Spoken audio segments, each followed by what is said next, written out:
maybe I'm just reading too much into it, and it was just a screenplay flaw they didn't really iron out yet. They're like, holy shit, we've been shooting this for 300 days. We gotta wrap this shit up. We don't know why he flip flops that much. Okay, we already exactly. got 3.5 hours. Hey, we still gotta. Yeah, we got a bunch of horses over here. We gotta move these cameras. These horses are everywhere. I got 300 guys here with shovels, paying them by the hour.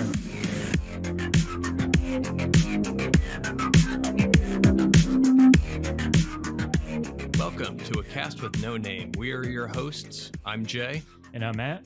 This is episode 1, Monday, March 28th, 2022. And Hollywood continues to show how superior they are compared to the rest of the world. This episode, we will discuss the 2022 Oscars, or how I stopped worrying and loved the dumpster fire, as well as our feature discussion of 1962's Lawrence of Arabia. But first, Matthew.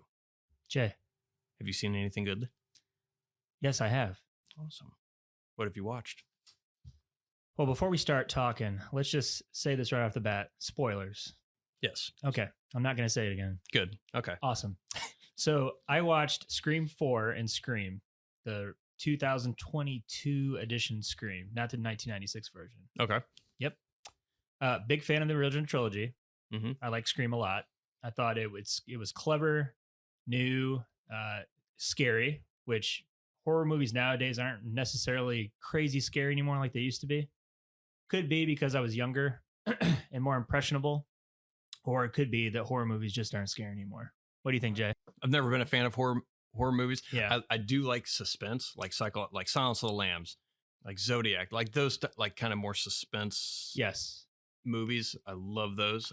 Slasher ones I've never been a huge fan of, just because I never bought the ridiculousness right of it. You're more into the suspense movies. The story is the center point. The ones you're talking about, it's not the story. It's like the gore and the schlock. Yeah, it's the over the top. It's the practical effects. It's the violence. Yep. So, yep. I think there was a term for that in the mid to late 2000s called torture porn. Yeah. Where everything that was coming out in that time, this is the height of Saw, where everything had a top saw.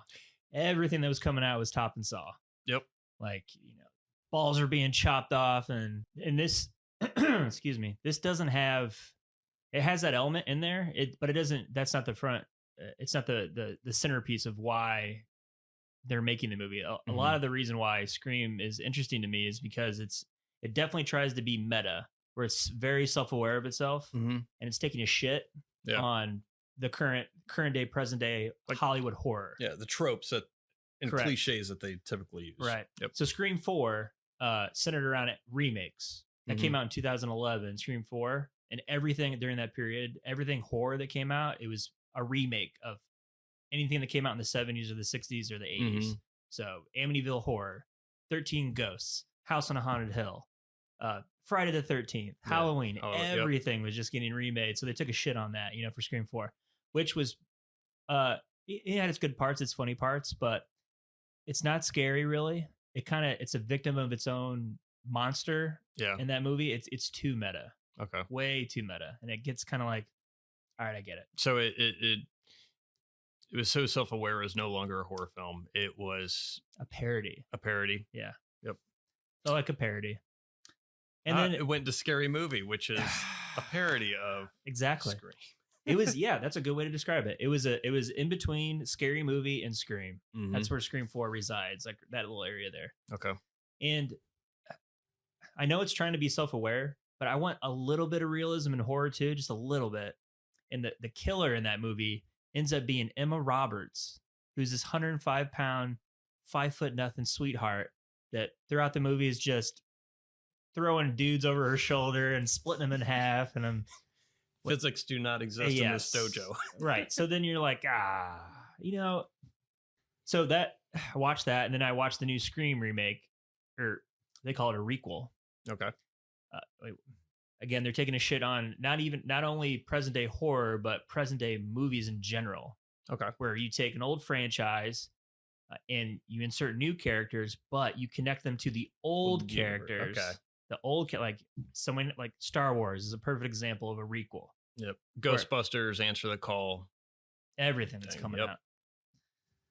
which is why I hope they don't touch Back to the Future. I have a feeling that they're pushing for that. Well, not as long as Robert Zemeckis and Bob Gale are still Ugh, alive. As long as they're alive, they said they would never do another one. Yeah. They own the story. Now, their children, on the other hand, I'm sure can be persuaded. But right. But anyway, they parody that the whole movie, and they do make an attempt. It's a new director now. It's not Wes Craven anymore, because Wes Craven. I was going to ask you that if it was Wes Craven again, or he died. Obviously it's not him again. Jay, you bastard! Didn't even know. He's definitely spinning in his grave, I guess. But yeah, he wasn't. He died shortly after Scream 4. Okay. So, but yeah, the two, I can't even remember their names. I think they're partners. But they did a pretty decent job. I mean, it was actually kind of scary in moments. Mm-hmm. Their reveal of the killer was, again, 2 killers, and it was a 5'1", 106-pound girl and David Arquette. I don't like how David Arquette died in the movie. Okay. So David Arquette dies in the movie, and then the way he dies, and there's 2 killers. One of the killers is the red herring in that scene where he's unmasked and he's with the protagonists. Okay. And the elevator escaping Ghostface. And the killer literally takes both knives, one in the front, one in the back, and like pushes up and like splits David Arquette in like half. The whole time I'm thinking, as the killer's revealed at the end, wait a second, I'm supposed to believe that this little girl split David Arquette in half? You know how hard it would be for just a dude to do that? He couldn't do it. That's a lot of shoulder strength. It's a lot. It's a lot of lat pulls. Yeah. Oh God. Were you hoping that? Were you against him dying? Period, or were you? I was just gonna say, David Arquette, his acting ability in that movie was the best. Yeah. The best part of that movie was David Arquette, hands down. He was awesome. Well, not anymore. I was sad to see him go. He was gone. But overall, I would say it was, entertaining. I would give it a watch. It was better than Scream 4, which I don't know if that's saying a whole lot, but it's saying something. But I would recommend it. Yeah, give it a shot, and it's pretty good. It's good for like a $5 rental, or however much movies are going these days. Yep, nice. It was entertaining. Cool. How about you, Jay? Did you watch anything kind of piquing your interest? Currently watching Winning Time. Is that the one with John C. Reilly? Yes. And about the Lakers dynasty? Yes. Oh. So it's Winning Time, the rise of the Lakers dynasty. It's currently on HBO. I finished episode 4, which there's only 4 episodes out right now, and finished episode 4 before you actually came over. But I enjoy it. I'm not a huge sports person, but I like movies about sports. Why do you like sports movies if you're not into sports? Because I can enjoy the sport lazily. I don't have to move. But this kind of, we're 4 episodes in, and we're not even at the season yet of basketball. So it's, I think training camp just finished. Okay. So how many episodes is it? Like 10? I think 10 is in this season. And it looks like it's supposed to be multiple seasons, I'm assuming, because the speed at which they're progressing, unless they do some kind of huge time jump. The first episode starts with Magic Johnson sitting in a doctor's office in 1993, 1991, and he gets some news in a doctor's office, which wonder what that could be. What could it be? I don't know. Right. And, was he injecting himself with large amounts of concentrated cash? he is now. But so that's where it starts. And then it jumps all the way back to, I believe, right after the NCAA championships with him and Larry Bird. And Larry Bird just got drafted it's noted that Larry Bird's probably going to be going to the Celtics. And it starts with Magic Johnson talking with the new owner of the Lakers, Jerry Buss. But it shows him purchasing the team, what he had to give up. So it talks a little bit about that as far as the business background. But I like it. It's showing a lot more as far as the businessy side of it, or like the off the court story, which I enjoy.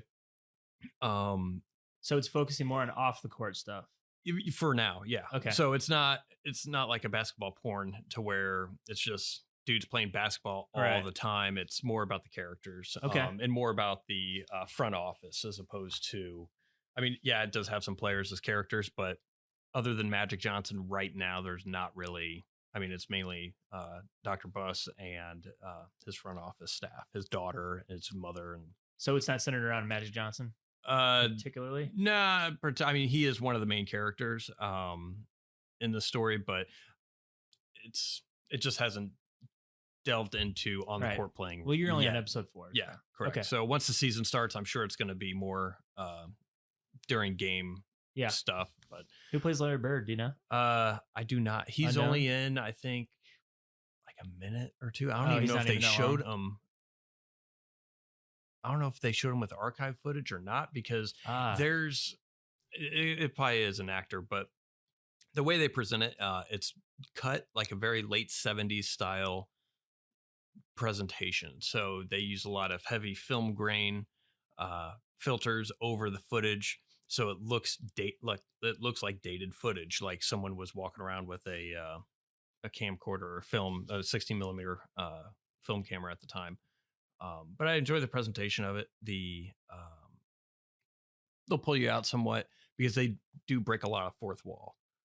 Characters will turn to the camera and just talk to you. So it feels very much like an Adam McKay movie. Because he created it, right? Is he directing it? He directed one episode. All right. And he's one of the executive producers for 5 episodes. So I don't, but there's like 19 other producers on there. So I don't, and he's only listed as an executive producer. He didn't create it. It was created by the guy who wrote Godzilla versus King Kong, Mark Bornstein, I believe his name is.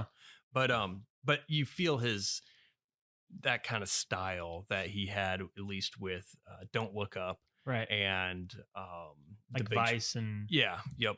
Some of that, they break in the fourth wall, big letters going up. The Big Short. Yeah. Characters will say something, and then big CG characters, words will pop up on the screen saying, future billionaire, or no, he didn't, and stuff like that. Yeah. So, but it's fun. I enjoyed so far. They're releasing them every week on HBO, but I think it's worth watching. It's fun. Cool. So, yeah. I know nothing about basketball, and I know nothing about the Lakers, and I still enjoy it. Right. So, well, that's what good sports movies / dramas do. Yeah. You don't even care. It reminds me of a more exaggerated version of Moneyball a little bit, to where you have a head coach that is trying to create a new way of playing, a new business model. Yeah. New business model, new way of looking at things. And you have an owner who's looking at a new business model as far as what the experience is going to one of these games when the NBA was dwindling down as far as popularity. I like it. I think you sold me. Yeah. I kind of want to watch it now. Pretty good. So, all right. Oscars 2022. Did you watch the Oscars? I did not, Jay. I caught an hour of it. The last part of it. So I think I started watching it. Are we good at this if we're doing a movie podcast and we don't even watch the Oscars? I used to. Every year, I would be super excited about it. Yeah, I'm with you. And as I got older, I just got tired of the bullshit. It's kind of the running theme nowadays. Yeah. Yeah. And I mean, everyone's aware of this. That's why no one watches the Oscars anymore. So I know. It's and quite why the ratings astonishing. have gone down. However, one of the key moments of the Oscars, I think we're gonna have to talk about this, right? Yeah, let's just talk about it first. The whole world is just enveloped in it. It's amazing. If you're watching this any time recently since this has been uploaded, you're aware that the whole world is talking about this. If you're listening to this 10 years later, why? But more importantly, you may not remember, but everyone is off their minds right now because Will Smith slapped the shit out of Chris Rock after Chris Rock. He slapped Little Penny. Yeah. Slapped him right in the face. But yeah, so that happened. And I'm still on the fence. I have 2 opinions, and one opinion is it's staged, because I remember some years ago during the MTV Movie Awards, Bruno or Borat, the character, Yeah. came down from the rafters and he was on a cable suspension thing. And there was a mess up, quote unquote, of the cable suspension thing. He comes down and lands in a 69 position on Eminem. I remember this. And Yeah. Eminem, what? He gets all pissed off, throws him off, hits him, and then him and his crew get up and leave the show. And everyone lost their minds. Like, oh, did you see the prank that blah, blah, blah, throwing Eminem? Yeah. Yeah. And I remember the very first time I saw that, I was like, that's staged. Sure. That's staged. Because one, obviously they knew what's going to happen. They have rehearsals for these shows. Yeah. And they're a not going to stunt like that, they're not going to let Sacha Baron Cohen go to the top of the rafters and hook exactly. it up and, because what if he accidentally falls 30 feet and lands on Eminem and you killed 2 or seriously injured 2 celebrities? Sure. You're not going to have that. No. No one's going to risk that. So I was like, nope, that's staged. You're like, no, Eminem was mad because he hit him and blah. I was like, nah, staged. 8 years later, however long, they're like, oh yeah, it's staged. And some people were like, oh, and I'm like, fucking serious? It's an award show. Everything is scripted, which makes me say this is scripted. Right. Because jokes are written ahead of time. Mm-hmm. They have writers for these shows. They rehearse these shows. Who knows? Maybe they tell Chris Rock, hey, yeah, go out there, riff a little bit. Yeah. You're good. You're a professional. You've hosted several times. Just go out there, riff. Yeah. Do what you want. I doubt that happens, but I could be wrong. Mm-hmm. For Will Smith's sake, I really hope that you're right, Jay. Because I do too. I love me some Will Smith. But my God, my respect for him just plummeted. Yeah. Plummeted. If it is real. I'll do the counterpoint to that. Yes. I think you could be right. It sounds plausible. Anyway, if you didn't hear the actual audio from, like you said, Japan or Australia, where they didn't censor it out, it would make more sense to me that it was staged. Mm-hmm. Because if you don't hear that, then it's staged. Yeah, whatever. But when you hear him, he must be. I mean, he is a great actor, but he's playing up his anger pretty hardcore in those audio clips where, take my wife's name out your effing mouth. And I'm like, wow, that guy is, especially the second time he says it. Mm-hmm. And then Chris Rock's reaction to it isn't like, oh, this is normal. It's like that awkward. It's like, okay, I will. Okay. I promise I will. Yeah. And this is after he gets slapped, by the way. Yeah. I will. I got to give it to Chris Rock, though. If it isn't staged, the man is very professional and he handled it in a classy way. Didn't press charges. I know. Handled it in a classy way. So now let's assume it is real. Sure. I mean, several things just come to mind. One, you're at an awards show. You're sitting front row. You're nominated for Best Actor. Have you seen the Oscars? Are you aware comedians come out and they just kind of poke fun at all the Oscar nominees and people sitting with them and all that? Two, you're in the limelight. Your wife is in the limelight. Yep. If you don't want, you can't take a joke. I get it. She has alopecia. She's not going to die. Yeah. She's not dying. She doesn't. Normally when you want to take offense to a comedian, they're punching down with their jokes. Mm-hmm. Like, for example, The Nutty Professor, when Dave Chappelle's character comes on stage and he's just punching down on Eddie Murphy when he's Professor Clump. He just fat joke after fat joke, just mean-spirited. Yeah. Like, just mean. You feel for the guy. That joke to me was like a throwaway line to fill some time. Maybe you get a chuckle because it wasn't even that funny because it wasn't even punching down. Yeah.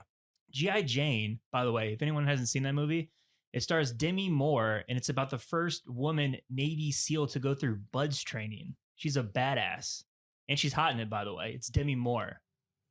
So to me, it's not even an insulting joke. Yeah. So that coupled with his reaction, there's something deeper going on there. I don't know what it is. It's for you to get so angry after such an innocuous, absolutely non-joke. There is some serious, and I think everyone is seeing this and realizing it, is that there's something wrong in his life that just erupted at that moment. But he was laughing beforehand. People are like, oh, well, maybe he didn't understand it was a bald joke. When people say G.I. Jane, people think bald Demi Moore. Sure, yeah. And Jada was just kind of rolling her eyes. But the thing that gets me, there's so many different ways he could have handled that. Sure. If he was actually trying to defend her honor, he could have sat there and just had a stone face instead of laughing. It's very true.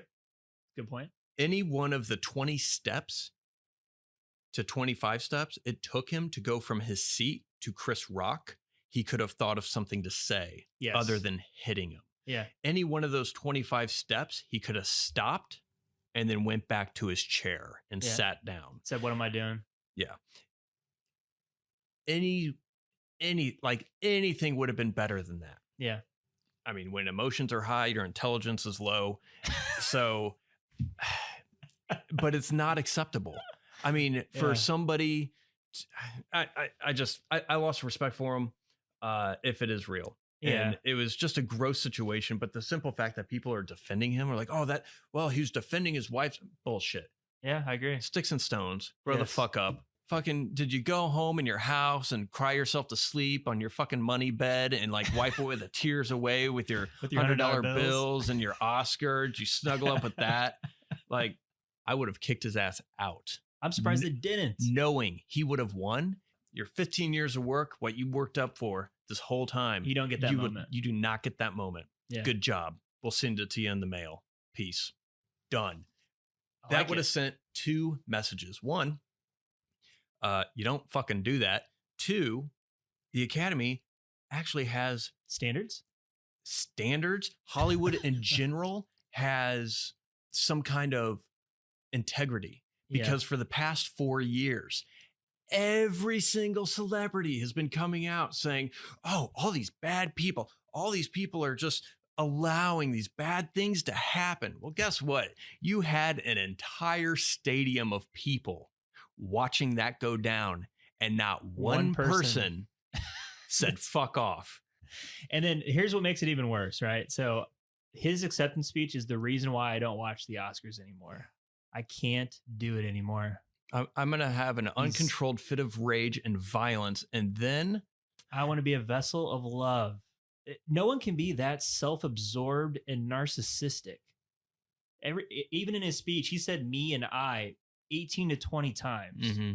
Me, I, vessel of, like, this just crazy, just he gets a standing ovation for it too. Yes, got it. Just grandiose, just waxing poetically, and he's so profound with his thoughts, and I just can't do it anymore.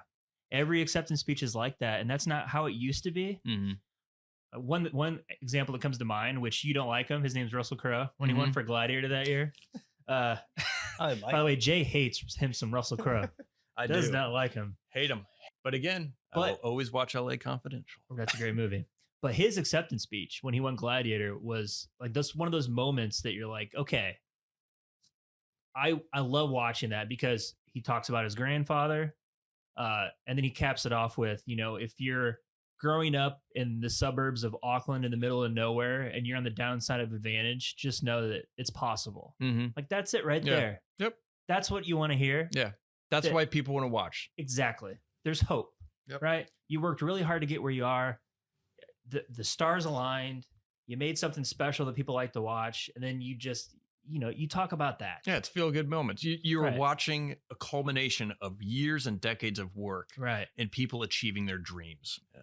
And it didn't used to be, and maybe it was, and I just don't remember it. The Oscars was never really, it had politics in there here and there sprinkled, but it wasn't overtly political to where normally, you have to have some balance. You shit on the liberals, you shit on the conservatives, everyone's having a good time. Yeah. You point out the obvious.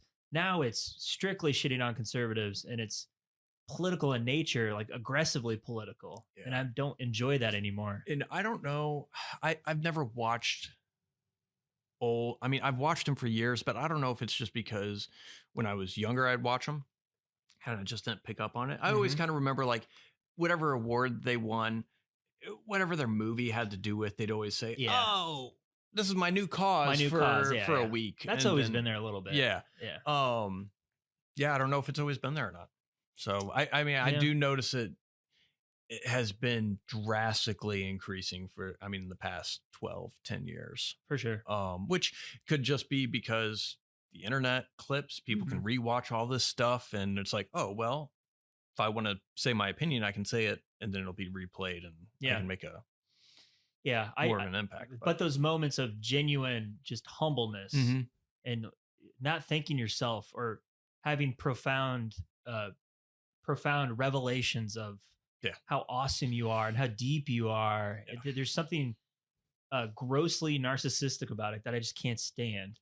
And the last genuine moment I can think of was when Olivia Colman won like 3 or 4 years ago. Yeah, you get that and she's just like this sweetheart, and she's talking about her husband and like her kids go to bed. This is never going to happen again. You know, she's very genuine. It's like moments like that that you want to watch it because when you see the humanity in people, right? Which I guess we still did. Yeah, you saw the ugly side. Yeah, but someone going through some mental issues. But yeah, just with that whole thing, just the hypocrisy of everybody in that fucking room. I know. It's like, shut up. None of you can fucking talk. Like they live in a different dimension, Jay. I mean, it's a different dimension nowadays. Good on Chris Rock for you could just tell.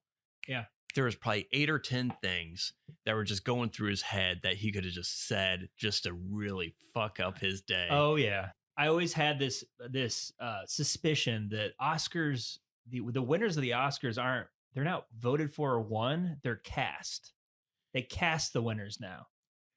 And since those rules came out last year where you have to have, this, you have to have an X percentage of females and people of color in both the behind the scenes and in front of the screen in order to even be nominated is just further proof that, all right, this is just... It's not for the art. It's for just the statements. Yes. It's for the perception. Yeah. It's not for the substance, which is disheartening and it's kind of... Yeah. It sucks, but... And that's not to say that the movies still aren't good. I mean they're... I'll probably watch Coda. So yeah, Coda won, right? Yep. Coda won Best Picture. Have you heard of it since it was nominated for an Oscar? No. I didn't either. Is it on Apple? Apple. Okay. I don't have Apple. So. I don't have Apple either. So, and I saw Power of the Dog. Yeah. How was that? It was, it's a well-made movie. Performances are great, but it wasn't saying much. No. I don't know. I didn't understand what the purpose of the movie was. Okay. I didn't get. I know it was like toxic masculinity or just the threat of just an overbearing character that just controls and sucks out the oxygen of a room, and like the abusive emotional nature of Benedict Cumberbatch's character. He was, I guess, like he went up and he would play his banjo to be intimidating. Okay. And he didn't seem crazily aggressively abusive to the point where you're just terrified of the man. It just seemed like he was an asshole. Okay. And you can deal with an asshole. Yeah. So I just didn't feel like he was the type of character that you would just be terrified of all the time. So it just didn't hit there for me. Got you. I could be wrong. Okay. You can watch it yourself and see what you think. But yeah, I'd like to watch it. I love Westerns. And a lot of them don't come out very often. So typically anything that comes out, I'll try and watch. But it's on Netflix, so everyone has that. Yep. It's there for you. But the only one I had seen, I think, is Dune. I've seen that all the way through. And Dune is very good. Very good movie. That's another reason, Jay, that I have a problem with the Oscars. So Dune won 6 awards last night. Yep. 6. Like production design, sound, editing. It's like, okay, obviously whoever's directing this is doing a fantastic job. Best director. No, it's not Denis Villeneuve. No, he didn't win. Okay, well, all right, Best Picture. Did he already win one? No, they didn't win Best Picture either. What's the record for most awards won without winning Best Picture? Dune's got to be up there. Dude, I feel like we won 9 awards last night. Oh, how does it feel winning Best Picture? We didn't win Best Picture. Nah, just couldn't take home the gold. Well, to cap this whole thing off, I hope Will Smith I hope the whole thing was staged. Yeah, I hope so. I hope it is too, because it doesn't make sense if it was real. It doesn't. Other than some underlying issue that he's dealing with, which if he is, get some fucking help, man. If there is no underlying issue and you're just a dickhead, fuck off, I guess. Yeah, you're just a victim of your own ego. Yeah. I guess it happens, you are a Hollywood actor. Yeah. You've been in the business forever now. Oh, well. Shit happens. Yep. Kudos to Chris Rock for keeping us shit and I agree. not embarrassing himself. Yeah, I probably would have definitely embarrassed myself, Jay. I think if someone smacked me, I would have charged I at would his not ass. have the control. I would have charged right at him. Of course, I'm only 4'11", so it would have been hilarious me trying to take down a 55-year-old. But I would have tried. Yeah, I would have tried my darndest. Yeah. Yeah. So, all right. Anything else about? Oh, what was your favorite movie of 2021? I was going to say, we were talking about this earlier. Not a lot of movies came out last year to choose from, but I'm going to say Dune. Okay. I kind of want to watch it again, like as soon as possible. It's so good. I wish I would have saw it in IMAX. I regret not going to see it in IMAX. Well, cross your fingers that when part 2, because it should be 2 parts. 2 parts. Okay. Yeah. So hopefully when part 2 comes out, they play part 1 and part 2 in IMAX, and you could have like a whole half day. It'd be fantastic. Oh, that'd be so good. How long that sweet what just happened be? now? That'd be like 6 hours. It would be. Goddamn miniseries just up on the screen. Stadium seating. I love it a lot. 70 millimeter. So I'd say Dune. Okay. Dune's up there. Cool. I would say for me, my favorite thing that came out last year is not a movie. It's Midnight Mass. That's a great pick. And I like that. I'm not into horror, but I am into suspense. That's right. And storytelling. So wow, what a segue. Yeah. I'm impressed. Yeah. Wow. See what he did there? But I watched so we watched Midnight Mass. It was recommended to us. Plowed through it, I think in like 2 or 3 days. Yeah, so do we. Thought it was great. But that turned me on to the guy's name I'm spacing on. Yeah, the guy who did Dr. Sleep. And Dr. Sleep, which we had seen. Yeah. But he also did The Haunting of Hill House. Mike Flanagan. Yeah. And so I just went down that rabbit hole. Yeah. Good hole to go down. It was so good. Now he's becoming he's awesome. My new favorite. Oh, he's got a new thing. Great. I'm going to watch it. Exactly. Whatever it is, because he does a very good job of characters. And maybe that's part of the reason, another reason why I wasn't too particularly fond of horror is that like the slasher movies, they didn't bring out those characters as well. They didn't really concentrate on, which Mike Flanagan does series. More episodes. You can dive into that more, but went into that rabbit hole. Loved it. I thought it was great. And he lets the characters breathe. Yeah. He'll let a scene go, which I love. Like long takes. Like horror movies nowadays, they're just going to the next jump scare, which is annoying sometimes. And to go back on Scream, that did that here and there. But Flanagan lets like the scene breathe, and then he flashes out, like he focuses on the dialogue between, and it's impactful dialogue. The dialogue means something, which I appreciate. And then he'll shift the camera a little bit, or the lighting will be a little bit different, and then the scare's there, and you don't even expect it, which makes it so. Yeah, I like awesome. His long takes, his letting the characters be a character. Yeah, and a lot of people didn't like this about Midnight Mass is that you had those long takes, but I mean, I loved it because it felt kind of like a stage play a little bit, to where. With the cats showing up on the beach in the beginning of episode 2, I think you had a 10-minute take. Yeah, the camera just walking, everyone's on their cue. I mean, just the production quality is awesome. The timing is great, and he did the same thing with Haunting of Hill House. He did a lot of that longer takes, but I love it when you're just watching it and a character starts talking, and I was like, oh, is this going to be long? And then the camera just slowly starts to push in, and I'm like, oh shit, this is going to be like a nice little soliloquy. This is a 5-minute monologue we got going on here. So, but that was probably my favorite thing. If I had to pick a movie, I didn't really watch that many movies last year. To your, there wasn't a lot that came out. Yeah, I mean, I watched No Time to Die. I watched. Still haven't seen that. Spider-Man. Oh yeah. No Way Home. Is that it? Yeah, No Way Home. Yep. Homeward Bound. The Incredible Journey. The Incredible Journey. Yep. I think there were talking dogs in that one. Mm-hmm. There's everything else. Yep. And but yeah, I mean, and those movies were fun. Yeah. Good times. Yeah. So Yeah. But yeah, I would say Midnight Mass. I agree. My favorite thing that kind of TV wise, that was solid. Solid pick. And if nothing else, just because it opened my eyes to and made me take notice of Mike Flanagan for a genre that I never really pay much attention to because I'm biased and I'm like, no, I'm not going to like that. Yeah. But I'm glad I saw it because he's a great writer. Yeah, it's fantastic. Yeah. So, and all of his actors that he gets, his little stable of actors, awesome. Yes. Henry Thomas. I know. Who knew? Elliot has some acting chops. Well, I knew. I didn't even know it was him for like the first. I was like, why does he look so familiar? That's right. He's from your childhood. Yes. Elliot. So, really quick, we did Lawrence of Arabia. And we want to talk about this because neither of us had seen it. It currently stands on AFI at number 7. Mm-hmm.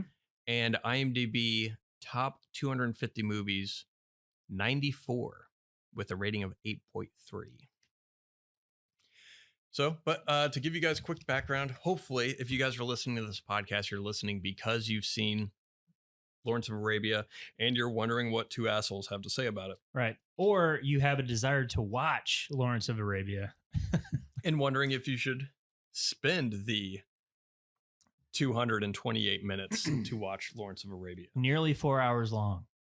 Yes. Yes. Sweet, sweet runtime. Yes. I appreciate long movies, so didn't bother me. Lawrence of Arabia came out in 1962. A restored version came out in 1989. 228 minutes. Directed by David Lean, who also directed the movie Bridge on the River Kwai, as well as others. Stars Peter O'Toole, Alec Guinness, and Anthony Quinn. Lawrence of Arabia is the story of T.E. Lawrence, the English officer who successfully united and led the diverse, often warring Arab tribes during World War I in order to fight the Turks. Matthew.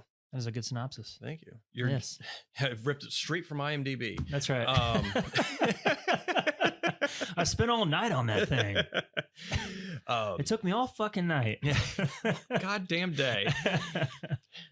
General thoughts, impressions. Right off the bat, I have to say that they don't make movies like that anymore. Nope.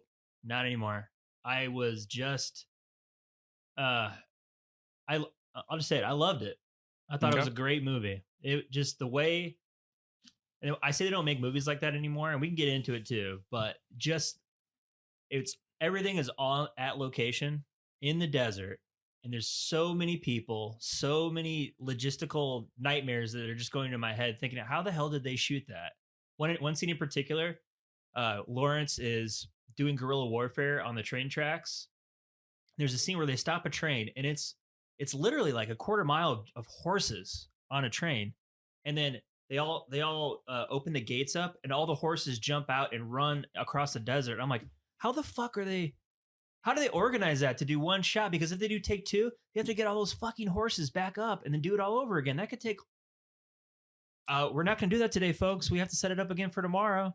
And that's just one scene that lasts maybe 30 seconds. Mm-hmm. And those scenes are strung together for 4 hours. Yeah. It's crazy. When you go to this first encampment and you see the amount of tents, and I was watching very closely in the background, and there was no matte paintings. Right. I mean, there was no, Nothing. I mean, it was like you see dust blowing in the distance. You see people walking in the distance. You see horses or camels in the distance. You see tents flapping. Yes. I mean, just the amount of people and the scale that they had. And yeah, they don't make movies like that anymore. No, it's they never will. Jay, they'll never make a movie and like that that's again. so sad because the amount of just the logistical nightmare of creating that is watching it just for that alone, I think enough. It's enough for sure. If you can appreciate that, and it's beautiful to look at. Oh yeah, the shots in it are just amazing. Like that iconic shot where O'Toole blows the match and it goes straight into the sunrise of the desert. And you got the score. And that's another thing. The first thing I attached to the movie opens with the score. I can't believe I don't remember the guy's name who wrote the score. It's fucking awesome. I think there's several. It's people such a good score. Like I immediately downloaded it on iTunes, and I'm like, after you watch the movie, and then afterwards when you listen to the score, it brings you back, and you feel like you're in the fucking desert. Mm-hmm. That's how good this thing is. There's. I'm an idiot. Let me tell you why. The first 4 minutes and 22 seconds. I took notes as I watched. Sure. And then I put down some notes after I had some time to think about ruminate and kind of get my thoughts together. But so I played the movie. Yeah. And black screen audio. Yes. And I'm like, okay, something's wrong with my streaming service. That's what I thought too. Because thank you. That's what happens. And I'm like, God damn it. I was like, do I have to restart the Roku or something like that? So I fast forward a little bit. It was like all black. I'm like, Jesus. All right. Yeah. Hold on. Exited out of the app, went back into it. Did it again. It's like, God, it's doing it again. So I'm just fast forward. That time I went all the way, and then I was like, oh, okay. It's not your imagination. Yeah, it's not. Yeah, you're good. It's not my box. It's just the movie. It's intentional. Yeah. It is. And but yeah, so that I thought the same. I thought the same. I did the same thing. Yeah. I literally was like, what the fuck? And then I'm fast forwarding it through, and then I see the Columbia sign. I'm like, oh, okay. Yeah. All right, I'm good now. Yeah. Did you watch the whole 4 minutes and 22 seconds? I did. I did too. I did.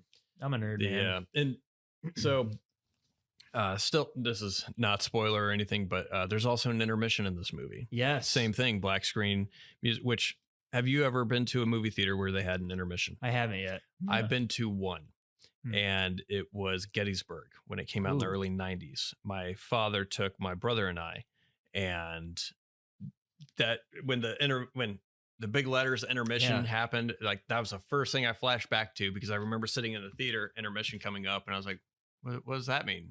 Dad's like, oh, go get more popcorn, take a break, go to the bathroom, and then it'll start in 10 minutes.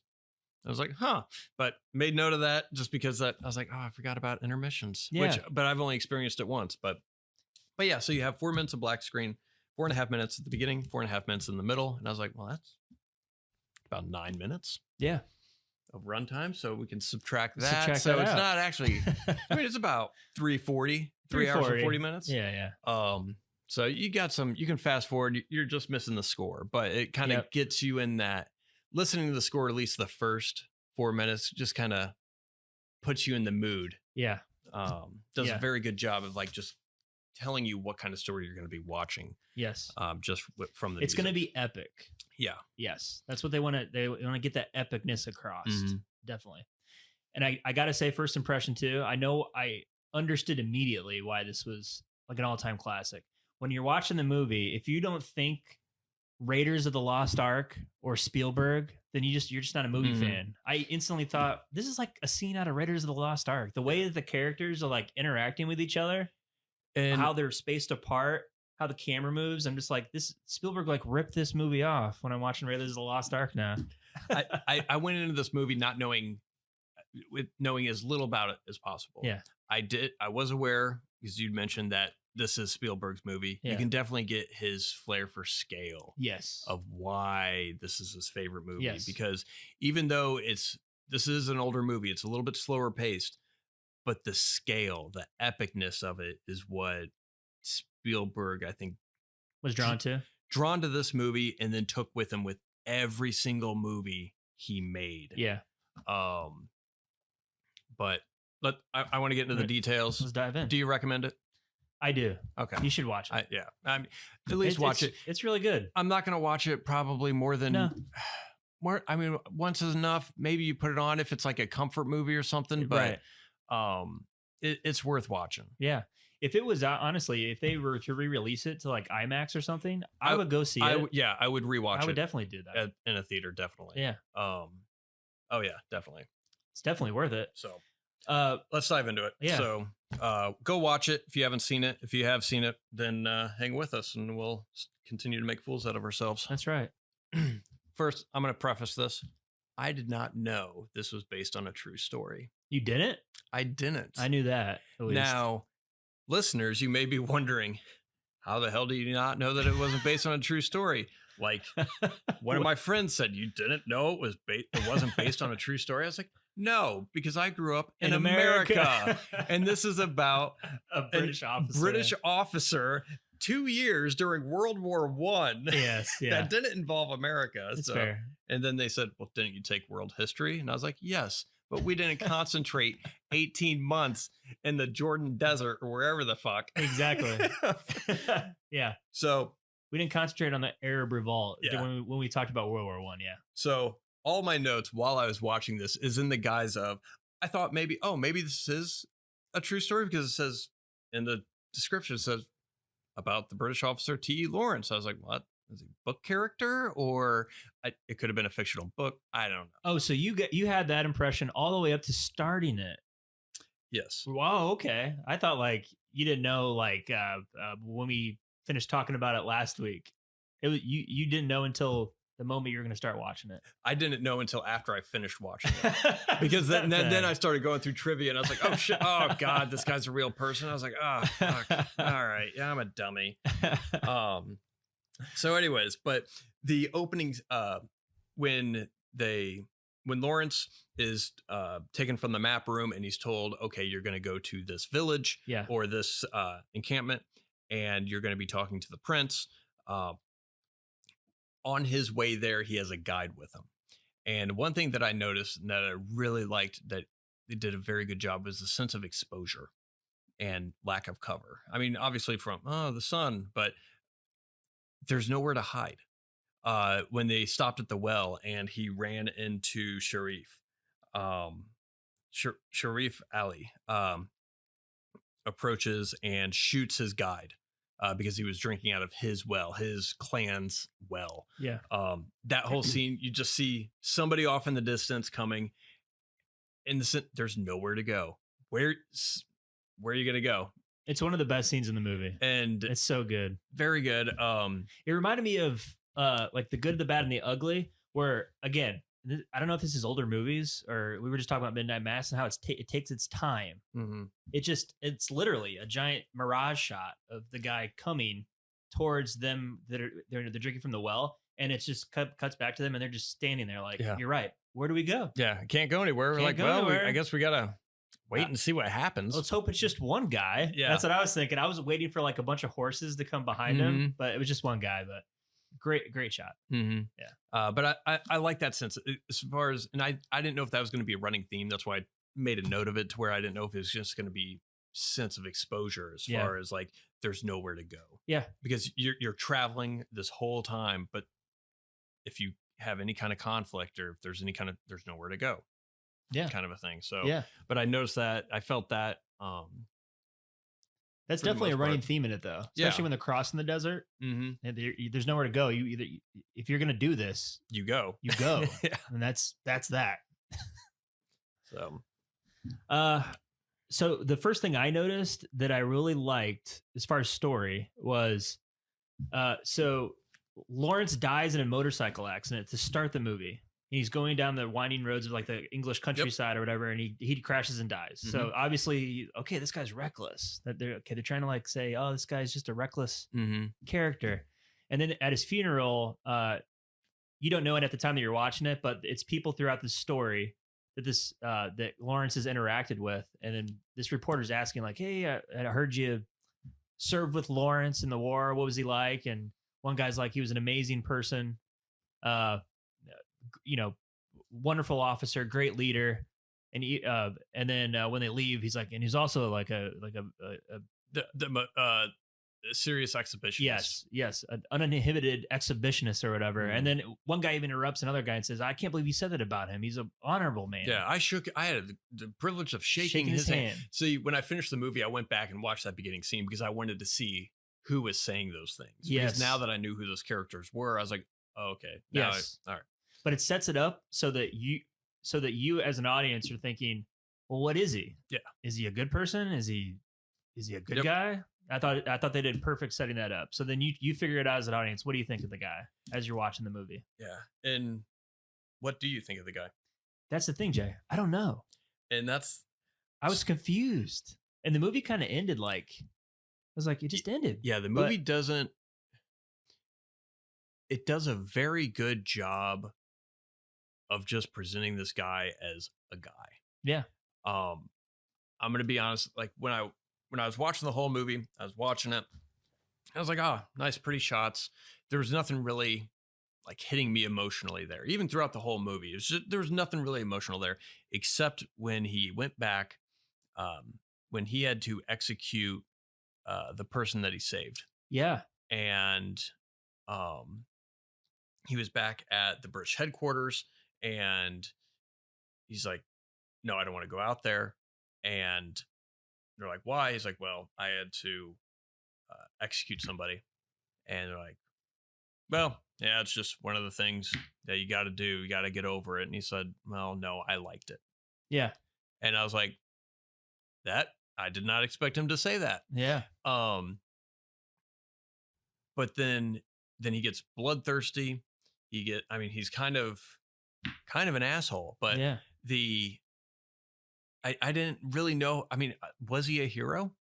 Like, was that the whole? I don't think that they could have been resolve it. I think that could have been that was probably the whole point of the movie. Is like all these people at our funeral have all these different opinions of this person. You have one person who's like, oh, he's a great man. I had the privilege of shaking his hand, who knew him from shit. Yeah. Didn't know him at all. You have the reporter saying, oh, he's a very strong, intelligent person, but he was a severe exhibitionist. Mm-hmm. Was with him, saw him at his lowest after he slaughtered the Turks. Yeah. And then you had some of his officer pals or acquaintances that was like, well, I worked with him, didn't really know him, but he was effective at what he did. Yeah. You could see that too. To where it's all based on just perception, where, history will probably look at him in a positive light because he helped. Yep. But what he did to get there, I mean, it's just one of those, I feel like that could have just been one of the themes that they just wanted to present that. Yeah, you're right. And at the end of the movie, I was thinking the same thing. Like, I don't know what to think of this guy, because he's like a weird, like schizophrenic weirdo. Like he wants to be. So he initially goes off. He's assigned. He has all these great ideas. He talks to Prince Fossil, which, by the way, I wrote here, which is pretty good. Yeah. Alec Guinness as an Arabian prince. I'll allow it due to the times. Yeah. Which Omar Sharif playing Sharif Ali. Yeah. They actually got an Egyptian actor. And I was like, all right, there you go. By the way, I'm going to say Omar Sharif was probably the best actor in the movie. I have that written down. Favorite? Yep. He's my favorite actor, favorite character. Yeah, I agree. In there. Here's why I think he was. And here's why this movie kind of is a notch down. Why I don't think it's like I do think it's really great. It's a great, wonderful movie, great movie. But the acting, and it's just a victim of the times. Like Peter O'Toole, Anthony Quinn, Alec Guinness, but Alec Guinness not so much. But they're all stage actors. They don't really perfect the subtlety of like movie acting. Correct. You don't need to be so boisterous in your body language and like turn your head all sharply, and just let it play. But they don't know how to act any other way. Yeah. They're classically trained actors. Classically trained actors, right? And it kind of distracts a little bit, but I think Omar Sharif doesn't do that as much. And he bounces it out well. So when he's in a scene, I love those because he's way better, I think, than the other people are. Yeah. He bounces it out. I like his character too, because when you first meet him, he shoots Lawrence's guide, and Lawrence is just offended. Yes. But they eventually become best friends. Yeah. But their characters change. They turn into each other what they were. They flop. They flip-flop. And to where you have Lawrence just being, well, no shit prisoners. Happens. Yeah, no prisoners. No prisoners. And then during that same scene, you have Sharif Ali just going like, what is wrong with you? Oh God. And like you could just tell he didn't want to do it. And he's like, I gotta everyone else is going, I gotta go. Yeah. But then at the end he says, I'm gonna be a politician. Yeah. He's like, I'm gonna use words and conversation to change the course of future events, not fighting, which is a complete 180. So you have a nice arc for him. Yeah. You have Lawrence, who goes from a very timid, he's a map artist, all the way to you got to do what you got to do to kind of craving adventure or whatever. Yep. But yeah, Omar Sharif, fantastic. He was my favorite. I thought he did the best out of anybody in that movie. I agree. Yeah, he was mine as well. Yeah, that's why T. Lawrence's character was. You're right. He started off as very he was excited to go and had all these great ideas. He meets Prince Fossil, and he's Prince Fossil's camp is under attack by the Turks, and they're about to surrender. And he's like, "What you need to do is you need to go take this Aqaba city. That's a Turk stronghold, and come from the desert. Surprise them. They're not gonna see it coming. Yep. Just give me 50 guys. We'll change the course, the trajectory of this revolt. Just trust me." So he has good intentions of, I want to make these people believe that they still have some fight in them. Yeah. And there's great scene of them trekking through the desert. Like you said, one guy gets lost. Lawrence earns their trust because he goes back to save the guy. And then after he comes back, he's like, this guy, when he says something, he's going to do it. And he's going to, he's doing it for them. He's telling them he's doing it for them, not for the British. Because he goes against orders when he first meets Prince that, no, I'm going to do this for you guys. Yeah. He's like, yeah, I work for the British. We want you guys to maintain your independence. We don't want anything with your territory. Yeah. He didn't know any better, but I think he was just telling them what he wanted them, what he thought they wanted to hear. Not necessarily. I think he knew deep down that I'm telling him. I'm telling, because there's a great line at the very beginning where he has that match trick. And right before he goes off, and he puts it out with his thumb. Yep.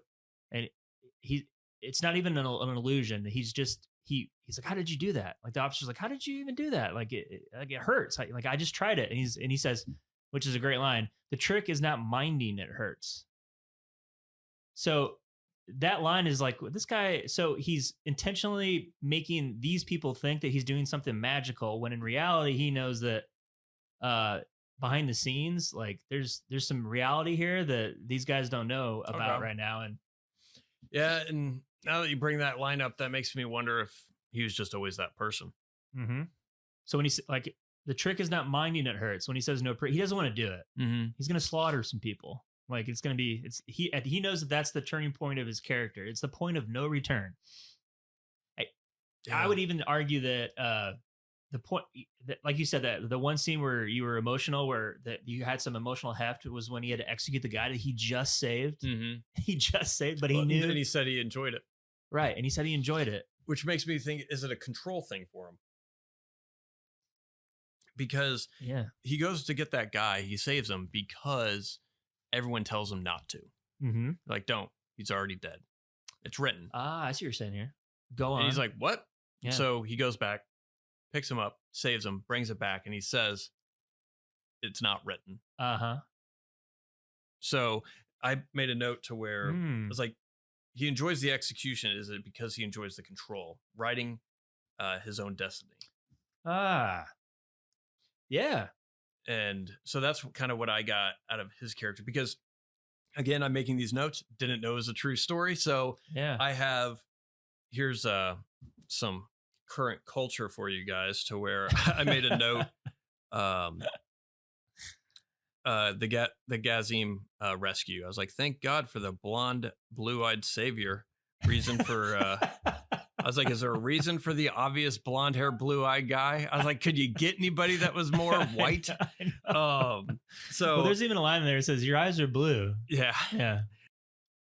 Part of it was control. I was like, I wonder if it was a control thing that he enjoyed doing what he was doing. The other thing, I felt, at least early on, I felt a little Cool Hand Luke-ish from him, meaning, I don't really have a plan. It's just kind of like, it seems like a good idea at the time. Loosey-goosey. So he's like, he's doing his map stuff, and he's like, this is kind of a boring room to be in, isn't it? Yeah. And they're like, oh, we want you to go here. He's like, okay. Goes there, and he's like, Then he's chilling in the desert in the night or whatever, and he's like shivering for some reason. He's like, let's go attack the city. Okay. And it's kind of like, not like a Forrest Gump kind of like falling Yeah, into yeah. shit. Obviously, he was intelligent, but to where I was kind of getting that sense, at least at the beginning, not so much at the end. But I was questioning why was he just doing it for duty? Was he doing it for, I mean, what was the higher purpose of him wanting to do that? Was he wanting to help the Arab tribes kind of combine? And I think now that we're talking about it, I I think a little bit of both, but I think the main majority of his motivation was selfish. Mhm. Yeah, of course. I think he cared about the people. Obviously, he cared about the Arab people, but I think he cared more about, like you said, painting his own portrait. Yeah. There's even a line in here, or they ask, it's the journalist. I think I even wrote it down here, where the journalist says, "What do you like about the desert?" And he says, "It's clean." And towards the end, when they take Damascus and they're in that giant room and they're trying to figure out all the utilities, who's taking control Mhm. of what, and I can't remember Anthony Quinn's character's name. It's like Yeah. Allah, Abdu Auda Abu Tile. right? Jesus. Adu Abu Tai? Tai. And he says to Lawrence, like, there is only the desert for you. I'm like, oh, that's perfect. He's because the desert, it's desolate, it's a Mhm. blank canvas. Like Lawrence said, it's clean. He can project anything that he wants onto it. Mm-hmm. And that's what he projects onto it. He projects himself onto it. So yeah, although I think he cares about the people, I think he mainly cares about his own ambitions and his own motivations Mm-hmm. and his own sense of adventure. And I don't think he was expecting his sense of adventure and his motivation to take him to like the depths of executing somebody and then Mhm. like massacring a whole horde of people And then liking it. and then liking it. Yeah. You know That's what I a mean? good point. Yeah. Yeah, I said, and Lawrence doesn't know what he wants. This is as I was watching it. I was like, lacking conviction. I still don't know what his motivation is. Yeah. He said he liked killing, and then he's horrified with himself when massacring the horde at the end. I need to know what this guy's motivation is. That's exactly what I wrote down. Mm-hmm. Yeah. And maybe that's the answer. Maybe he does. Maybe he's going with the flow. Could be. Well, I mean, I like what you brought up, his sense of adventure. Yeah. To where he wanted an adventure, even from the very first time you see him. You see him riding the motorcycle. Yeah. Balls out on it. Now, here's the other thing. At the end of the movie, yeah, when he's going home, they bookended that pretty well. A motorcycle passes the car. Exactly. Do you Leaves think him in the dust? Do you think that's why he rode the motorcycle in England? I think so. He just kind of. Yep. We're waving our fingers in front of our sorry. face. If you guys can see this. Yeah, we're just kind of puts the visors on, imagines he's back in the desert. Yeah. Or at least kind of trying to get some kind of semblance of excitement back in his life. That's a good point. I didn't think about that. But that makes sense. I like the foreshadowing, danger ahead, sharp turns. Like, okay. Nope. Yeah. It's a nice touch. Mm-hmm. Yeah. Just some miscellaneous stuff here. Yeah. Yeah. I talked about that. I said O'Toole is so non-masculine. His run and his salute made me laugh out loud. The way he stands. Yes. So I wanted to touch on that as well. I have dated portrayal, could be. Yeah. Caring, compassionate. Yeah. Rare today as people would read that as gay. Yeah. Or homosexual. Comforting his servant. Mm-hmm. Is a friend as his friend dies in the sand. So him covering his eyes. Yeah. Him kind of embracing his servants. And this is, I believe, after he was captured and stripped. But his friend died in the sand? Yeah. I think that was after. Yeah. It was. So Lawrence was captured and not Fellini, a Turkish held city. Yeah. Which just goes back to your point about he doesn't even know what he's just seeking adventure. He's like, I'm just going to go in there and stake it out. In there Nothing's going to happen. And he's like, yeah, we'll go in there. Gets captured. But there's a scene in there and they take off the shirt and the guy like pinches his nipple. Yeah. He's like, oh, you're isolated. It's like, don't you feel like you're isolated? And he's like, oh, your skin is very fair. Like, and then they close up on the lips. before he attacks him. Yeah. I saw that and I was like, was he hitting on him? I think so. And I was like, this is 1962. Yeah. Would they put that in there? After the movie wrapped, there has been some debate as far as T.E. Lawrence being homosexual. See, I haven't gotten that deep into it. But that, because I didn't know, I was like, am I just reading into things? Because that's why I put down dated portrayal, to where now you have to be overly aggressive. You have to be overly masculine because, and if you have a friend on screen that's the same sex, you got to have a girl in there somewhere, like titties and beer. That's like, hey guys, no homo. That's right. We're not gay, so we're men. Yeah. But back then, to where I didn't know if it was just dated portrayal, that's just how caring people are. Yeah. Kind of a thing. That's who he was as a person or something like that. Yeah. But there apparently was some kind of debate among historians that he was possibly homosexual or asexual. Okay. And however, but that was a purpose for David Lean, at least according to an interview, is that he wanted to have that kind of ambiguous thing that he tried to suppress. Have it be one of the themes throughout his movie, which the only time I really picked it up was during that captured scene when they did the close up of the lips. Yeah. And then Lawrence punched him in the stomach and then they whipped him in the back. Whipped him, yeah. But then the guy's like in the back room, kind of like staring at him as he's getting with the shirt open. Yeah, and I'm like, am I reading too much into this? I don't think you are. This looks a little, that's what I was thinking too. A little suspect, but yeah. So I took that note down, but I'm glad I saw that afterwards, to where it kind of solidified. Okay. I don't know if that scene particular was part of David Lean's intention, but I did notice that. I was like, he feels a little bit more maternal, I guess, in some of the scenes. Yeah. Or I mean, I guess fatherly love or something, like just more compassionate, more so than everybody else. I know what you're saying. Yeah. Cause there's no women in the movie. Yeah, no. Oh, it's all guys. I think I had a note there. So good. Which, to be fair, most movies about war, there are no women in the movies. True. Yeah. And I remember before this podcast started, you were telling me because of the no speaking roles for women, this is the best movie that ever was made. Wait, what? And hold on, I did not say that. But I did notice that watching. I was like, I don't see. I mean, I think the only women I saw were killed or something in one of the scenes. Like, you're right. Yeah, right before they murdered the horde. Yeah. You're right. Yeah, because they come across the city that the Turks had massacred, and then right before the no prisoner scene. Yep. But which is fine. I'm glad if the movie was made today, there would be a woman character that would fall in love with the main character, and there'd be some kind of sexual tension. No, fuck that. Just from what I've seen, the production was not very nice. Of course, I mean, I guess it took a long time to make this movie. Oh, yeah. So I think like almost 300 days of shooting. Yeah, like one of the trivia is that the real T.E. Lawrence went from lieutenant to colonel. Yep. To major.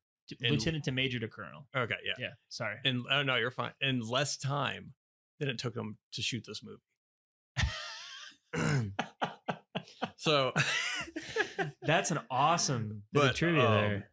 Damn. But yeah, so I guess, I mean, there's been some things to where Peter O'Toole and David Lean didn't get along. But Peter O'Toole and Omar Sharif became like best friends. Right. I think they both got arrested together in like New York City. Nice. Like hanging out with Lenny Bruce or whatever. Yeah, Lenny Bruce was doing drugs or whatever. But yeah, so I mean, they were like best of friends. But yeah, other than that, I guess it wasn't. I guess David Lean had a reputation for making people uneasy on set, being just like very demanding and everything else, not having a very laid back. Yeah, I would think you'd have to have that attitude to make a movie like that, though. Yeah, I mean, I can't imagine the amount of stress that. Dude, I would lose my mind. Yeah, fucking lose my mind. I couldn't imagine how. Just all the people involved, and just the not even worrying about the storyline. Are you getting the performances out of the actors and yada yada yada? But just all the logistics would just be awful. There was a thing I wrote down: skin color and the effect of life choices. And I brought that up because it was after that scene to where he was whipped on the chair when he was in the Turk City, and the guy brought up, your skin is very fair. Yeah. After he left there, he was kind of not catatonic, but just in a trance to where, I don't know, it was probably supposed to be his PTSD period. But he then brought up to, I believe I think it was Sharif, that he said he wanted to go back. He wanted to go back to British headquarters. Yeah. He didn't want to have anything to do with this again. Yeah. I don't know if just because it got too real, but he said something along the lines of, I'm light skinned. I'm not like you. Yeah, I remember that scene. Yeah. He's like, I will never want this. Yes. He's like, I don't want this. You do, which I thought was like a weird way to go about it. Yeah. I didn't understand the purpose there. But that stood out to me because he said that. And that was about the time I watched this movie in 2 sittings. I watched it up until right past the torture scene, and then I started again the next morning. But I rewound it, so I saw that line twice, and I saw that whole scene twice. So I don't know if I picked up on it because I saw it twice, but that was something that he brought up. Skin color, like. What does that have to do with it? Yeah, what does that have to do with that? I feel like there could have been a better way. And this is more like the things that I thought was a little It's all right. We're just talking shit. Yeah, I know. Yeah, it's talking shit. But I thought they could have done a better way to where I think whether it be out of fear, because he goes back to British headquarters, he's like, nope, not doing it. Not going again. And it was like 3 seconds later, he talks to the general and he's like, oh, okay, I'm going back. And I'm like, what the fuck just happened? Like, why? I was like, I felt like we touched on it a little bit earlier. His motivations weren't exactly clear. Right. Like, why did you want to stop? Right after that.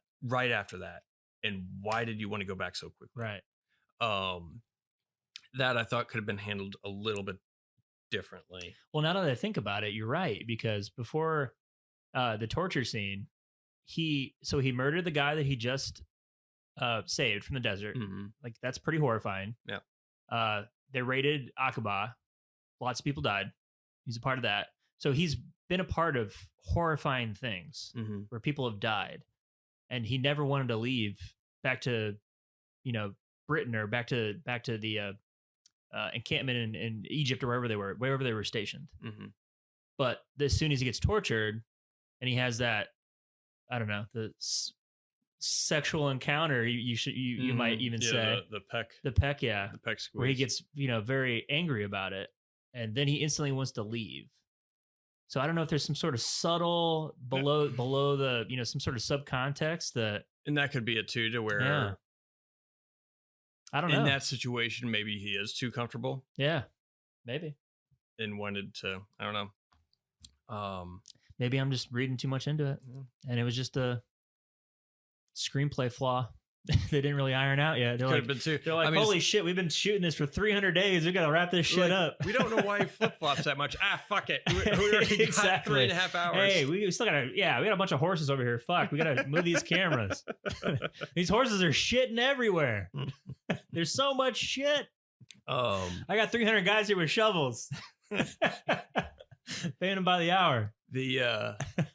Something I wanted to touch on, something that I felt was rushed too. After they get to Damascus, I thought there was going to be a thing to where, because they showed the general arrives with his crew, and the general says, oh, where's Lawrence? He's like, oh, he's been here for like 2 days. He's like, what? He's like, yeah, they took over the city. I thought that was going to be a thing. And to where I didn't know if they were going to do like a Donnie Brasco thing to where he's too far in. Right. And you got to pull him out. Yeah. They're like, all right, we got to get him out of there because he's running this whole fucking crew. Yeah. And before it gets too out of hand. Yeah. Which kind of, I don't know. I wonder if, like, if I look at it from that standpoint, watch it again to where, okay, we're going to send this intelligent person. He's going to try and do some stuff for us, kind of like combine the power of the different Arabic tribes and Yeah. kind of push the Turks away. Yeah. But in doing that, he becomes so ingrained in his own sense of power by the end that he's a serious threat to Right. the British Right. military. You can't pull him out. Yeah. Yeah. And which maybe that was the whole point of the fucking thing too. But I felt like it was resolved rather quickly. Like they were there, they had that huge, they took over the city council or whatever building, and they were talking about the power plant and everything else. Yeah. And it was like later that day, oh, we're all leaving. Yeah. And then it's just like him in the room. And I made a note. I was like, the downfall of hubris. Like, was it his power, or was he just so entrenched in that culture and that sense of importance to where he lost sight of what he was actually supposed to be doing? Yeah. There's And there's that, and then there's always the dilemma of once you reach your goal and all you've lived for in the past year or so was trying to achieve the goal, and you've had purpose, and now that your purpose is achieved, what do you do next? There is kind of just like, well, you go back to normal. Go back home. That sucks. I know. It's done. It's done. Which, I mean, yeah, I think the movie bookends well. He's like, I enjoy this. I need some excitement, and some purpose. I'm just sitting here in the countryside, just I kind of want to watch it again now, just because if just watching it in the sense of it's a story of a guy who's a lieutenant that gets told to do something, and he just gets caught. Gets caught in the whirlwind, which they showed. Yeah, a little whirlwind, bunch of whirlwinds. Yeah, I think we cracked it. I think we did. God, we're retarded. We're so deep, so fucking deep. But I kind of want to watch it and just have that Donnie Brasco sense to where they sent somebody to try and recruit and kind of pull together these different tribes and help them out a little bit. Yeah, and it just got out of hand. Yeah, that's right. He was. Yeah, that makes me because I mean, with these older movies, they don't flat out tell it because we're younger, we're dumb. Yeah. And so in movies now, they hit you over the head with everything to where a lot more people were reading books back then, to where subtlety, not so much in the acting, but subtlety just as far as the message could be accomplished very easily. Yep. To where now it would just, people would miss it because of all different experiences and everything else. But that's another reason why I do like this movie, though. It's because they don't beat you over the head with what the movie's about. It's subtle. Yeah. You figure it out. Which they don't nowadays. I was just watching Halloween Kills the other month. Yeah. And for 40 by the years. way, I'm referencing Halloween Kills. For 40 years. Yeah. Evil dies tonight. And there's a scene in that movie where I instantly just like, all right, I hate this movie because they're making the character, they think the audience is stupid. Where they overrun the hospital and it's a giant mob. They're chasing after the wrong guy. The guy jumps from the top of the hospital, kills himself. They thought it was Michael Myers. It wasn't. The sheriff, immediately after, like, this poor guy's brains are spilt on the pavement, goes, "He's turning us into monsters. We're now becoming him." And I immediately just like, yeah, I know. You don't have to tell me that. It's evident in what just happened. And not once in Lawrence of Arabia does that ever happen. Which is why anyone making movies nowadays, don't think that your audience is just, dumb. Yeah. Most people aren't as dumb as now we're becoming the monsters that we're blaming. You don't have to do that. Yeah. You don't have to do it. But yeah. Overall, I mean, the screenplay was great. Obviously, the production design, the production value itself was so epic. Well directed, obviously. The acting, again, if I could shit on it or give it any slight, it would be that, I'm not a big fan of like just bombastic acting. But again, it's just that it was made in 1962, and It was a style. It was a It style was back before then. this, like 60s were like the last decade of that, Yeah. to where that over the top, and then it wasn't until the 70s you had the more, Like the method acting, like the yeah, you had the people that, well, you had the new age of cinema coming through, Yeah. so a lot more realistic portrayals and stuff like that. Yeah. Which, I mean, back then you still had, some actors were just better at that. Like Jimmy Stewart was Yeah. really good at natural acting and was. stuff like that. That's right. So, Yeah. Yeah. but it is it's a transition to going from theater to, I mean, Peter O'Toole had done other movies at the time, but Mm-hmm. but yeah, it is a different thing. You did have a lot of that, Yeah. hamming up kind of stuff. Yeah. But that's the only like criticism I really have of it. Overall, I think it was just awesome. I would Yeah. love to see it in IMAX. Yeah, It'd be great. think yeah, I mean, it really good. The score, Oh man. I thought, was very well done. Yeah. I mean, you had you had the score for the desert. You had the score for the British officer, like Yeah. one of your British headquarters. Like the embassy. Yeah. Yeah. And like it went back and forth very, very well. And complimented it. I know how to ride a camel, which is awesome. So when I remember, It's a very manly way to ride a camel. at the very beginning of the movie, they say, "Oh yeah, just you put your right leg over, and then you put your left leg over your right leg, and you just kind of like sit in a weird thing, and that's how you ride a camel." And I was sitting there watching. I was like, "Man, yeah, if I ever have to ride a camel, that's how I'm gonna ride it." And then it was during that train sequence when the reporter was coming up, and I believe he was riding a camel, but he was riding it like a horse. And I was sitting there, I was like, "Oh, look at this fucking asshole! Doesn't know how to ride a goddamn camel." What, do you think he's on a horse? What a dumbass! What an asshole! That's right. That's funny. I was like, is that how you ride a camel? I was literally thinking that watching that movie. And then I saw the guy who was riding like a horse. Like, okay, you can do it both ways. I don't know. No, you can't. There's You only can't. one proper way. Yeah. Which, slight trivia, the train scene where the train gets derailed, Mhm. during location scouting, I think David Lean actually came across that real location because the train was still there.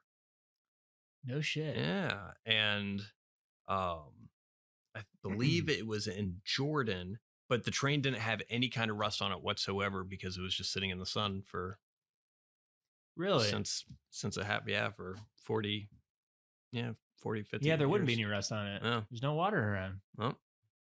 That's pretty cool. So he just Yeah, it just came across it. happenstance. Like, yeah, the train was still there. No shit. That's pretty cool. Yep. Save some money on the production budget there. Mm-hmm. Cool. And I was after watching it, I definitely went on some of the extra features. Yeah. Because I bought it on iTunes. And there was like a 9-minute interview with Steven Spielberg. Really? And he was involved with the restoration of the movie in '89. Mm-hmm. And he got to talk to David Lean, and he was thinking like a director, like, so what did you do? He's like, I noticed during these scenes, like all the horse footprints and camel footprints in the sand. So what did you do for second takes? You didn't get it. And he goes, oh, you had to wait a day until the sand. That I didn't make a note of it, but I remember seeing that, to where every time someone would walk off in the sand, I was seeing the tracks, and I was like, I wonder if they brushed it, or Yeah, what did they how do? you do that? But yeah, if they just let the wind to blow. Well, when you have 250, 300 horses, you can't just brush it. Mm-hmm. And you're going over acres and acres of land. Yeah. It's like, all right, well, let's go shoot some other scenes, interior scenes. We're going to have to do this again tomorrow. It's crazy. Yeah. For AFI's top 100, it is listed at number 7. This is Wow. after Gone with the Wind at number 6, and before Schindler's List at number 8. Wow. Number 5 is Singing in the Rain. 4 is Raging Bull. 3, Casablanca. 2, Godfather. And 1, Citizen Kane. Do you think it belongs at number 7? So am I judging this list based off historical cinematic influence, or am I just... The AFI list, you are judging off historic cinematic significance. All right. So if I'm in those shoes, yes, It should be. Just the epic scale of this thing is unmatched, Yeah. I would say. With all the movies. Yeah. I mean, just from that, I mean, just the effort Yes. to put that movie together, Yes. I think is strong because all those movies before 1 through 6, matte paintings galore. Yeah. Or movie sets. All this was, I mean, you had the British Embassy, but I mean, Yeah. most of this was just location shooting. Yeah. It was In the desert. And I don't think like I'm thinking of old school movies with giant production value, like Elizabeth with Elizabeth Hurley, Cleopatra. I'm sorry. Okay. Like I know that movie was very expensive, a lot of costume designs, but it wasn't like like 10 Commandments and like Yes. Ben-Hur and like stuff like that. But like those movies, I haven't seen Ben-Hur. I don't think it was like a 4-hour movie on location. I think it was a lot of sets. Mm-hmm. I don't think it was like inside. Yes, I know that the horse racing scene is very iconic, and it was a unmatched action scene at the time. Which I think Ben-Hur is actually on that list, top 100. It might be like 100 or something. But I can't think of a movie right now that is this Number epic. 100. That's this epic in terms of just location and all the extras. And did they just go to Jordan? Like they just went to Jordan and like, yeah, we're going to Jordan. We're shooting in Jordan for 300 days. You can't do that now. Yeah. You're not going to do that.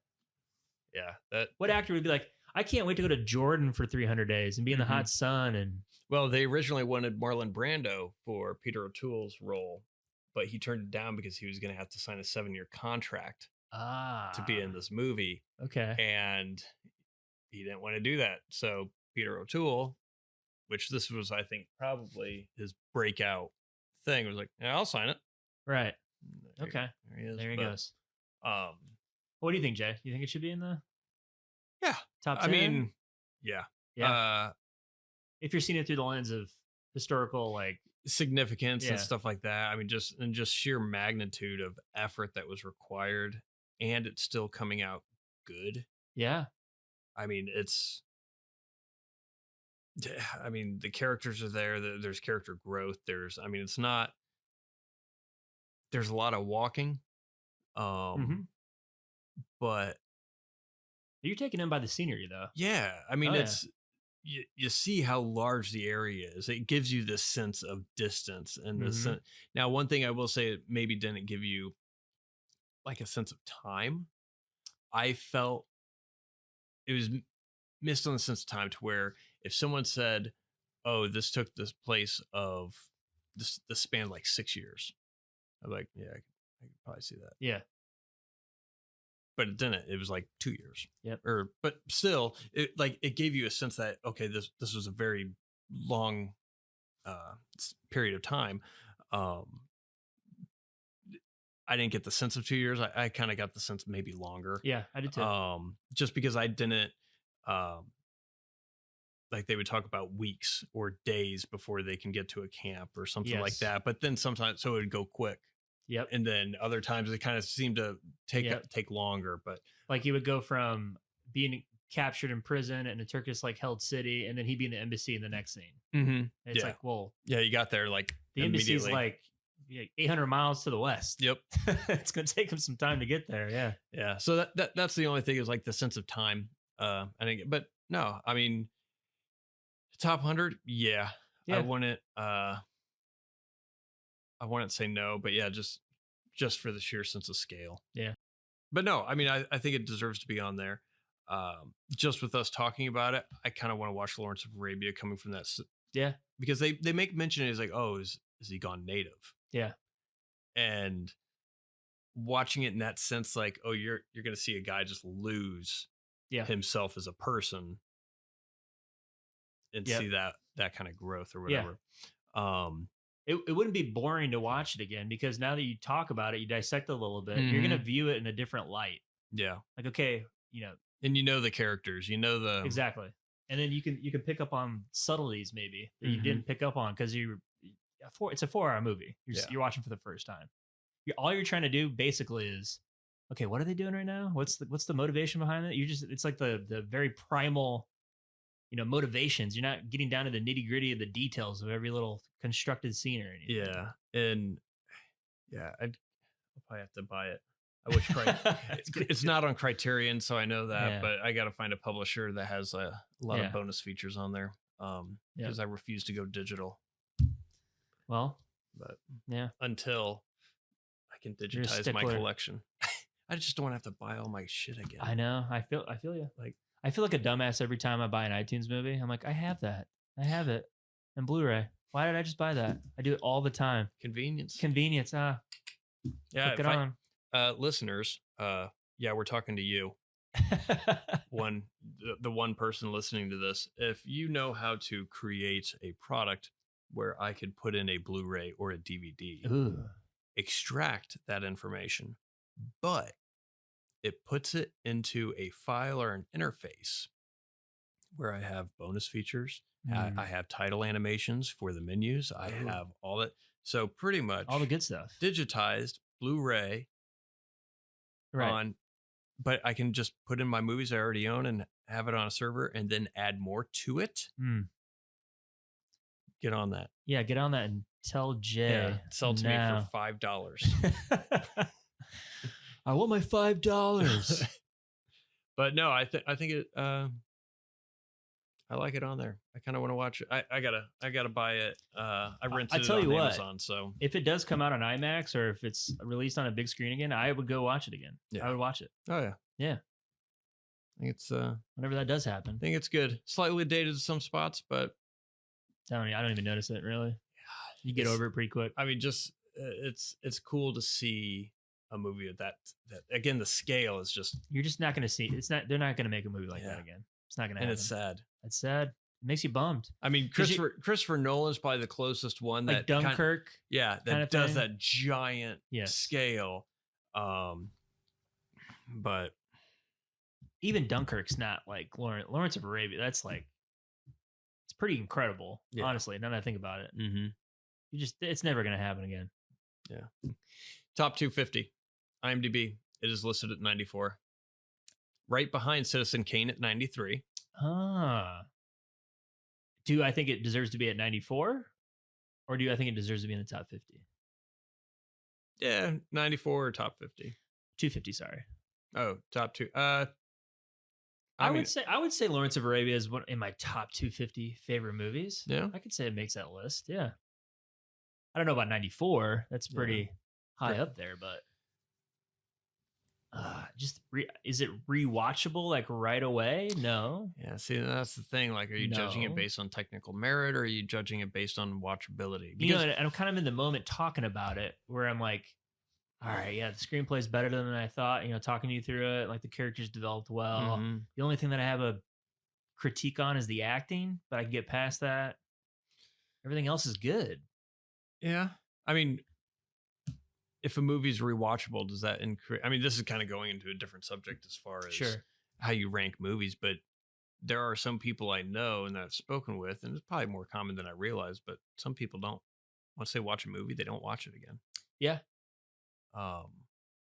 So rewatchability, I feel like, is only for, I guess, more people who enjoy watching movies. That's true. To begin with. But it's a big criteria for me for my favorite. Like I have to want to rewatch it again. Like one thing that comes to mind is Jurassic Park. Yep. Like it's one of my favorite. It always will be because I can rewatch it right now. It's just exciting. It's a good movie. Yeah. I feel like a movie has to make me feel something. Yeah. I mean, for me to have it as like one of my favorite, is it my top 20 or 25 of my personal favorite? Probably not. Nah, me either.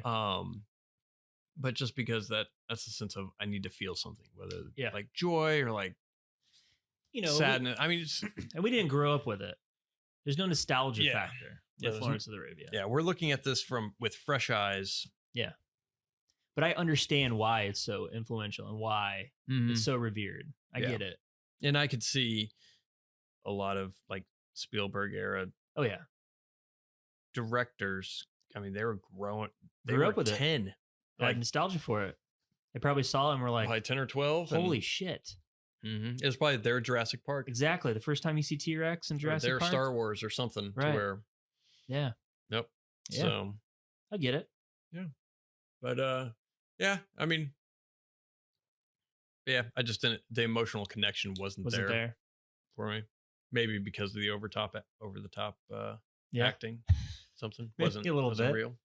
Because I can watch I can watch It's a Wonderful Life, and I'm like, god damn, that hits every time. It does. I can watch Rear Window, and I'm like, oh shit, I love Rear Window. It's gonna happen. I know, and it's true. So it's a good point. Not the age of the movie. Some movies just hit, some yeah, don't, that's a good point. I appreciate the effort in that movie. I mean, it's just great work. Yeah, it is. I mean, it could have sucked so hard.